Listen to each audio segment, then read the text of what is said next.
Let's start with some of our Canadian content on the other side of the pond, on the European Tour, where Austin Connelly, Bob, is starting to heat up, and he's starting to heat up right around the same time he started in 2017, which, of course, led to that great performance at the Open Championship. And I love the fact that Austin Connelly has committed 100% to playing the European Tour. He's not trying to play a few events over there and then jump over and play the PGA Tour. He says this is a learning process. It's going to help his game in the long run. And I think, as you said, Mark, I think this is the time of year we're going to start to see him heat up again. And this was the time last year, so timing is aligning, and he got it done this week on the European Tour with his best finish of the year so far, which is a tie for 13th.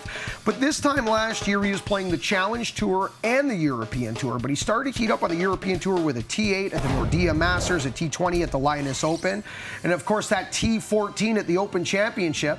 And this is what he's done this year. And for me, Bob, the one thing that really jumps out here that might be a bit of a concern, but again, this was where it started to heat up, is 72.08. That's almost a shot higher as to where he ended his strokes average last year on the European Tour. Yeah, and if you look at basically all the other stats that he has put up on the board, they're very similar to where he was last year. So it's just getting the ball in the hole, I think, is going to be the issue, but I don't think there's any big concerns right now.